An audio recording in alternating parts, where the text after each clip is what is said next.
and things that were said to me when I was in Iran. That actually, Israel for me is a distraction. Imagine a woman who could walk into the most secretive halls of power in Iran, not with force, but with a smile and a story. She sat with commanders, dined with leaders, and listened to secrets that could topple governments. Her name is Katherine Shakdam, and her journey from a secular Jewish family in France to the heart of Tehran's regime is a story that stunned the world.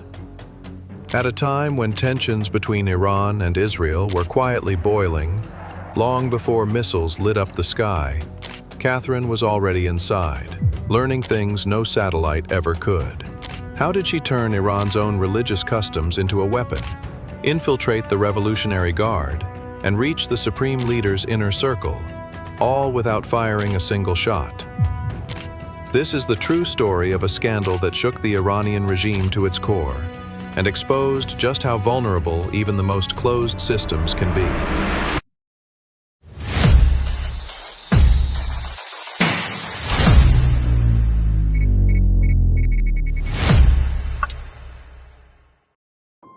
Katherine Shakdam was born in France to a secular Jewish family whose ancestors fled Nazi persecution. She studied economics in Britain and, as a young student at the London School of Economics, met her future husband, a Sunni Muslim from Yemen. After marrying him, she outwardly converted to Islam, but later admitted she never truly felt a connection to any faith or identity. Jewish background became a source of tension with her husband's family, and she eventually divorced in 2014. But Katherine's story was just beginning. She became fascinated by Shia Islam, seeing it as another path to understanding the Middle East. She wrote articles about Shia beliefs and even published books, her work appearing in both Western and Arabic media. She took on advisory roles, including for Prince Ali Siraj of Afghanistan, and worked for several years at a geopolitical analysis firm in Israel. Yes, Israel, the very country Iran has repeatedly vowed to wipe off the map. That detail alone, in retrospect, makes everything that followed almost unbelievable. Her real breakthrough came when she entered Iran, using her French passport and claiming to be a Muslim eager to learn about Shia traditions. Iranian officials saw her as a bridge to the West, desperate for international support. They welcomed her into their media organizations, including the state-run Tasnim news agency, and even the website of the supreme leader, Ayatollah Khamenei. Katherine wrote dozens of articles, attended high-level conferences, and mingled with Iran's elite. And all of this while the shadow war between Israel and Iran was escalating. Missile tests, cyber attacks, secret assassinations. And she was right there in the middle of it all. But behind the scenes, she was gathering secrets. According to Israeli intelligence reports, Katherine used the custom of temporary marriage, a legal but controversial practice in Shia Islam, to get close to powerful men. She reportedly lured nearly 100 officials, from parliament members to Revolutionary Guard officers, into relationships under the guise of these short-term unions. In private moments, officials would let their guard down, sharing details of closed parliamentary sessions and state secrets without realizing the danger. One parliament member, during an intimate encounter, revealed every detail of a confidential security meeting. Another source placed her near the supreme leader's own residence. She described how Iranian authorities trusted her because of her French citizenship and her supposed conversion to Islam. She was even invited by influential figures who had studied in the United States.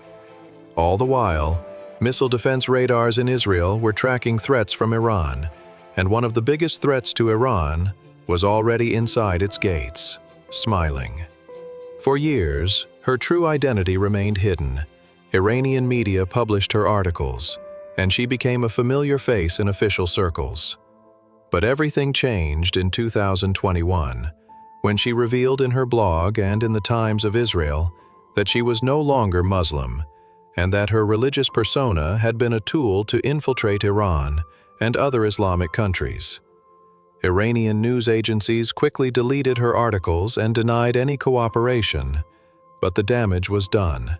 Rumors spread that Katherine's information had played a role in several high-profile assassinations, including the killing of Ismail Haniyeh, the head of Hamas's political bureau, who was assassinated in Tehran just 150 meters from the Iranian president's residence.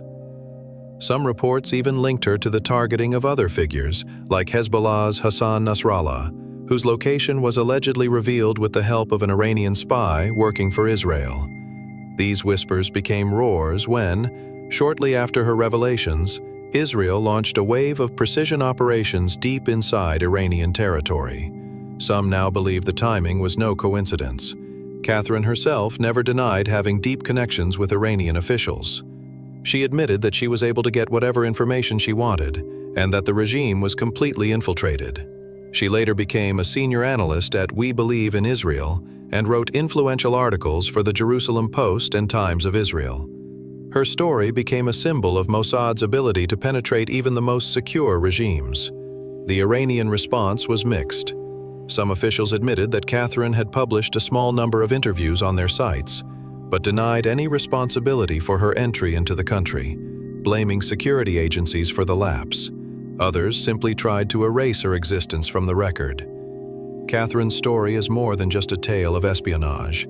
It's a warning about how trust and religious customs can be exploited, and how even the most powerful systems can be brought down from within. She wasn't just an agent, she was a woman who exposed the vulnerabilities of an entire regime, proving that sometimes the greatest threats come not from missiles or armies, but from those who smile, listen, and know exactly what questions to ask. So, how many more like Katherine are still out there, hidden in plain sight, gathering secrets that could change the world?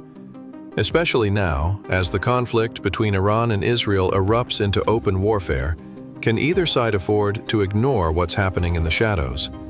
Well, if you found this story as shocking as we did, don't forget to hit like, subscribe, and ring the bell for Beyond the Crime. We're still a new channel, and our videos aren't spreading much yet, so if you think this story, or this kind of content, deserves more attention, please hit like and subscribe. It really helps us grow and bring you more stories like this.